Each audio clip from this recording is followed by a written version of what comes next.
പ്രിയമുള്ള വിദ്യാർത്ഥികളെ, 5ാം ക്ലാസ് അടിസ്ഥാന പാഠാവലി ഫസ്റ്റ് ടൈം ഇവാലുവേഷന്റെ ക്വസ്റ്റ്യൻ പേപ്പറും അതിന്റെ ആൻസേഴ്സുമാണ് നമ്മൾ ഡിസ്കസ് ചെയ്യുന്നത്. നമുക്ക് ആദ്യമായാണ് ചാനൽ കാണുന്നതെങ്കിൽ ചാനൽ ഒന്ന് സബ്സ്ക്രൈബ് ചെയ്യണേ. നമുക്ക് ഒന്നാമത്തെ ക്വസ്റ്റ്യൻ വായിക്കാം എഴുതാം. പാരഗ്രാഫാണ്. പഴയ ഒരു കഥയുണ്ട്. പരുന്തും കുരുവിയുമാണ് കഥാപാത്രങ്ങൾ. പരുന്ത് വളരെ ഉയരത്തിൽ പറക്കുമല്ലോ. ഉയരത്തിൽ പറക്കുന്ന കാര്യത്തിൽ എന്നെ ആർക്കും ജയിക്കാനാവില്ല. ആത്മവിശ്വാസത്തോടെ പരുന്ത് പറയും. വെറുതെ പറഞ്ഞാൽ പോരല്ലോ, തെളിയിക്കണ്ടേ. അങ്ങനെയാണ് കാട്ടിൽ പറക്കൽ മത്സരം നടന്നത്. ഒരുപാട് പക്ഷികൾ പങ്കെടുത്തു. പക്ഷെ ഉയരത്തിൽ പറന്നത് പരുന്ത് തന്നെ. ഏറ്റവും മീതെ അതങ്ങനെ പറക്കുന്നത് താഴെ മറ്റു പക്ഷികളെല്ലാം നോക്കി നിന്നു. അപ്പോഴതാ പരുന്തിന് മേലെ പൊട്ടുപോലെ ഒരു പക്ഷി കുതിച്ചുയരുന്നു. കുരുവി കുരുവി ജയിച്ചേ, പക്ഷികൾ ആർത്തു. പരുന്ത് തലചരിച്ച് മുകളിലേക്ക് നോക്കി. വളരെ ഉയരത്തിൽ പറക്കുകയാണ് കുരുവി. ഇനി കുതിച്ചുയരാൻ ശേഷിയില്ലാത്ത വിധം പരുന്ത് തളർന്നിരുന്നു. കുരുവി മത്സരത്തിൽ ജയിച്ചു. എന്നാൽ അതിലൊരു സൂത്രമുണ്ടായിരുന്നു. മത്സരം തുടങ്ങും മുമ്പ് പരുന്തിന്റെ പുറത്ത് തൂവലുകൾക്കിടയിൽ കയറി കുരുവി ഒളിച്ചിരിക്കുകയായിരുന്നു. ഈ ക്വസ്റ്റ്യൻ പറക്കൽ മത്സരം നടന്നത് ആരൊക്കെ തമ്മിലായിരുന്നു എന്നാണ് ചോദിച്ചിരുന്നത്. പരുന്തും കുരുവിയും തമ്മിൽ. ബി ആണ് ഉത്തരം.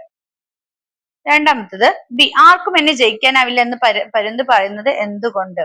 ഉയരത്തിൽ പറക്കാനുള്ള കഴിയുന്നതുകൊണ്ട്. സി ആണ് ഉത്തരം. കുതിച്ചുയരാൻ ശേഷിയില്ലാത്ത വിധം പരുന്ത് തളർന്നിരുന്നത് എപ്പോഴാണ്? ഒന്ന് കുരുവി ജയിച്ചപ്പോൾ, രണ്ടാമത്തത് മറ്റു പക്ഷികൾ ആർത്തു വിളിച്ചപ്പോൾ. അപ്പൊ 1ഉം 2ഉമാണ് ശരി. അപ്പൊ ഓപ്ഷൻ എ ആണ് ഉത്തരം. 1ഉം 2ഉം ശരിയാണ്. D question. കുരുവി ചെയ്ത സൂത്രം എന്താണ്? പരുന്തിന്റെ തൂവലുകൾക്കിടയിൽ ഒളിച്ചിരുന്നു. ഓപ്ഷൻ ഡി ആണ് ഉത്തരം. തന്നിരിക്കുന്ന പ്രസ്താവനകൾ പരിശോധിച്ച് ശരിയായ ഉത്തരം എഴുതുക. പ്രസ്താവന 1, പരുന്തിന്റെ അമിതമായ ആത്മവിശ്വാസമാണ് പരാജയത്തിലേക്ക് നയിച്ചത്. പ്രസ്താവന 2, കുരുവിക്ക് പറക്കാനുള്ള ശേഷി കൂടുതലായതിനാലാണ് കുരുവി ജയിച്ചത്. അല്ല. എന്താണ്? പ്രസ്താവന 1 മാത്രമാണ് ശരി. പ്രസ്താവന 2 തെറ്റാണ് അല്ലേ? അപ്പോ നമ്മൾ ഏതാണ് ഉത്തരം എഴുതേണ്ടത്? 1ഉം 4ഉം. അല്ല, പിന്നെ പ്രസ്താവന 3 തന്നിട്ടുണ്ട്. എന്താണ്? ചെറുതായതിനാൽ കുരുവിക്ക് ഉയരത്തിൽ പറക്കാൻ സാധിച്ചു. അത് തെറ്റാണ്. സൂത്രപ്പണിയിലൂടെ പരുന്തിനെ പറ്റിച്ചാണ് കുരുവി ജയിച്ചത്. അത് ശരിയാണ്. അപ്പോ 1ഉം 4ഉമാണ് എന്തെന്ന് പറയുന്നത് ശരിയായ ഉത്തരം. ഓപ്ഷൻ ബി ആണ് എഴുതേണ്ടത്. 1ഉം 4ഉമാണ് ശരി. രണ്ടാമത്തത് കുറിപ്പ് തയ്യാറാക്കാനാണ്. നിങ്ങൾ വ്യത്യസ്തമായ ധാരാളം കളികളിൽ ഏർപ്പെട്ടിട്ടുണ്ടല്ലോ. എന്നിരുന്നാലും ഏതെങ്കിലും ഒരു കളിയിൽ നല്ല പരിശീലനം ലഭിച്ചിരുന്നുവെങ്കിൽ കുറച്ചുകൂടി നന്നായി കളിക്കാമെന്ന് തോന്നിയിട്ടുണ്ടോ? നിങ്ങൾക്ക് ഇഷ്ടപ്പെട്ട ആ കളിയെ കുറിച്ച് എഴുതുക. നിങ്ങൾക്ക് ഇഷ്ടപ്പെട്ട ഒരു കളിയെ കുറിച്ച് കുറിപ്പ് തയ്യാറാക്കാനാണ് പറയുന്നത്. ആ കളി എങ്ങനെയാണ് കളിക്കുന്നത്, ആ കളിയിൽ എന്തൊക്കെ കാര്യങ്ങൾ വേണം എന്നൊക്കെ ഉള്ള എന്തൊക്കെയാണ് ആ കളിയിലെ നിയമങ്ങൾ, അതൊക്കെ പറഞ്ഞിട്ട് ഒരു കുറിപ്പ് തയ്യാറാക്കുകയാണ് വേണ്ടത്. കാട്ടിലെ കളികൾ എന്ന കവിതയുടെ രചയിതാവ് ആരാണെന്നാണ് ചോദിച്ചിരിക്കുന്നത്. എഴുത്തച്ഛൻ കുഞ്ചൻ നമ്പ്യാർ, ചെറുശ്ശേരി, കലവൂർ രവികുമാർ. ഏതാണ് ഉത്തരം? ഓപ്ഷൻ സി ആണ് ഉത്തരം, ചെറുശ്ശേരി.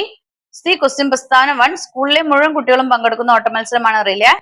പ്രസ്താവന 2, മീനിന്റെ വായിലൂടെ കയറി വായിലൂടെ തന്നെ പുറത്തിറങ്ങുന്ന കളിയാണ് മീൻ വായിലൂടെ ഓട്ടം. ഇതില് ഡി ആണ് ശരിയായ ഉത്തരം. ഇനി പോസ്റ്റർ തയ്യാറാക്കുക. നിങ്ങളുടെ സ്കൂളിലെ കായിക ക്ലബിന്റെ നേതൃത്വത്തിൽ ഒരു കളിപ്പതിപ്പ് തയ്യാറാക്കുന്നു. അതിന്റെ പ്രകാശന ചടങ്ങിനോടനുബന്ധിച്ച് പോസ്റ്റർ തയ്യാറാക്കുക. അപ്പോൾ നിങ്ങൾ കളിപ്പതിപ്പ് തയ്യാറാക്കുമ്പോ അതിന്റെ പോസ്റ്റർ തയ്യാറാക്കുമ്പോ അതിനകത്ത് എന്താണ് സംഭവം? കളിപ്പതിപ്പ് അല്ലെ? കളിപ്പതിപ്പ്. അപ്പൊ നിങ്ങൾ എന്തെന്ന് ഹെഡിങ് കൊടുക്കണം? കളിപ്പതിപ്പ് പ്രകാശനം. കളിപ്പതിപ്പ് പ്രകാശനം എന്ന് ഹെഡിങ് കൊടുക്കുക.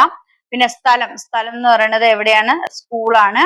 തീയതി എന്നാന്ന് വെച്ചാൽ തീയതി തുടങ്ങുക. ആരുടെ കായിക ക്ലബിന്റെ നേതൃത്വത്തിലാണ്, എല്ലാവർക്കും സ്വാഗതം എന്ന് പറഞ്ഞിട്ടുള്ള രീതിയിൽ ഒരു പോസ്റ്റർ തയ്യാറാക്കാനാണ് പറഞ്ഞിരിക്കുന്നത്. അല്ലെങ്കിൽ നോട്ടീസ് തയ്യാറാക്കുക. 2026 ഫിഫ ലോകകപ്പിനോടനുബന്ധിച്ച് നിങ്ങളുടെ സ്കൂളിൽ ഒരു ഫുട്ബോൾ മത്സരം സംഘടിപ്പിക്കുന്നു. ഈ വിവരം പൊതുജനങ്ങളെ അറിയിക്കുന്നതിനായിട്ട് ഒരു നോട്ടീസ് തയ്യാറാക്കുക. അപ്പൊ എന്താണ്? നിങ്ങൾ പ്രിയപ്പെട്ട ബഹുമാനീയരെ, എന്താണ് 2026 ലോകകപ്പിനോടനുബന്ധിച്ച് ഞങ്ങളുടെ സ്കൂളിൽ ഇന്ന ദിവസം ഇന്ന സമയത്ത് ഒരു ഫുട്ബോൾ മത്സരം സംഘടിപ്പിക്കുന്നു. ഈ പരിപാടിയിലേക്ക് നിങ്ങൾ ഓരോരുത്തരെയും സ്നേഹപൂർവ്വം ക്ഷണിക്കുന്നു എന്നും പറഞ്ഞിട്ട് ഒരു നോട്ടീസ് തയ്യാറാക്കുക. ഇനി താരതമ്യക്കുറിപ്പാണ്. ടോമോയിലെ കായികമേളയിലെ തകഹാഷിയുടെയും പന്ത് കളിക്കാൻ ഒരു പെൺകുട്ടിയിലെ പ്രകാശിന്റെയും കളിയോടുള്ള സമീപന രീതി താരതമ്യം ചെയ്ത് കുറിപ്പ് തയ്യാറാക്കുക. എന്തായിരുന്നു അവരുടെ രണ്ടുപേരുടെയും സമീപനം, കളിയോടുള്ള സമീപനം എങ്ങനെയായിരുന്നു എന്നുള്ളത് രണ്ടുപേരുടെയും താരതമ്യം ചെയ്ത് കുറിപ്പ് തയ്യാറാക്കാനാണ് പറഞ്ഞിരിക്കുന്നത്. അല്ലെങ്കിൽ അഭിപ്രായക്കുറിപ്പ് തയ്യാറാക്കാനാണ്. കേകികൾ കൂകുമ്പോൾ കൂകിത്തുടങ്ങിനാൽ കോകിലം പാടുമ്പോൾ പാടുകയും കൃഷ്ണന്റെയും കൂട്ടുകാരുടെയും കളികൾ പരിചയപ്പെട്ടല്ലോ. നിങ്ങൾക്ക് പരിചിതമായ നാടൻ കളികളെ കുറിച്ച് അഭിപ്രായക്കുറിപ്പ് തയ്യാറാക്കുക. അപ്പൊ നിങ്ങൾക്ക് അറിയാവുന്ന ഏതെങ്കിലും നാടൻ കളികളെ കുറിച്ച് അഭിപ്രായക്കുറിപ്പ് തയ്യാറാക്കാനാണ്. ഡയറി. പെൺകുട്ടികളോടുള്ള തന്റെ മനോഭാവം ശരിയല്ലെന്ന് തിരിച്ചറിഞ്ഞ ആ ദിവസം പ്രകാശനിൽ ഒരുപാട് മാറ്റങ്ങൾ സംഭവിച്ചു. അന്ന് രാത്രി എന്തൊക്കെയാവും അവൻ തന്റെ ഡയറിയിൽ എഴുതിയിട്ടുണ്ടാവുക? പ്രകാശിന്റെ ഡയറി കുറിപ്പ് തയ്യാറാക്കാനാണ്. ഒരു കോളമൊക്കെ വരച്ചിട്ട് ഡേയും ഡേറ്റും ഒക്കെ ഇട്ടിട്ട് എന്താണ് ഇന്ന് ഇന്ന് എന്താണ് എനിക്ക് വളരെ വിഷമമുള്ള ഒരു ദിവസമായിരുന്നു. ഇന്ന സംഭവമൊക്കെ എന്റെ ജീവിതത്തിൽ നടന്നു. എന്റെ മനോഭാവം ശരിയല്ലെന്ന് ഞാൻ തിരിച്ചറിഞ്ഞു. അപ്പൊ എനിക്ക് കുറെ മാറ്റങ്ങളൊക്കെ സംഭവിച്ചു എന്നൊക്കെ പറഞ്ഞിട്ട് ആ ഡയറി പൂർത്തിയാക്കുക. ഇനി കളി അനുഭവമാണ് ആറാമത്തെ. കളികൾ എപ്പോഴും നമുക്ക് ശാരീരികവും മാനസികവുമായ ആഹ്ലാദം നൽകുന്നവയാണല്ലോ. ഇത്തരം അനുഭവങ്ങൾ നിങ്ങൾക്കും ഉണ്ടായിരിക്കുമല്ലോ. അത്തരത്തിൽ ഒരു കളി അനുഭവം എഴുതുക. നിങ്ങളുടെ ഏതെങ്കിലും ഒരു കളിയുടെ അനുഭവത്തെ കുറിച്ച് എഴുതാനാണ് പറഞ്ഞിരിക്കുന്നത്. അപ്പോൾ നിങ്ങളുടെ എക്സാമുമായി ബന്ധപ്പെട്ടിട്ടുള്ള ചോദ്യങ്ങളും അവയുടെ ഉത്തരങ്ങളുമാണ് നമ്മൾ ഡിസ്കസ് ചെയ്തത്. അപ്പൊ നിങ്ങൾക്ക് ഈ വീഡിയോ ഇഷ്ടമായെങ്കിൽ ലൈക്ക് ചെയ്യുക, ഷെയർ ചെയ്യുക. ആദ്യമായി ചാനൽ കാണുന്ന കൂട്ടുകാരുണ്ടെങ്കിൽ ചാനൽ ഒന്ന് സബ്സ്ക്രൈബ് ചെയ്യണേ. Then see you again. Thank you.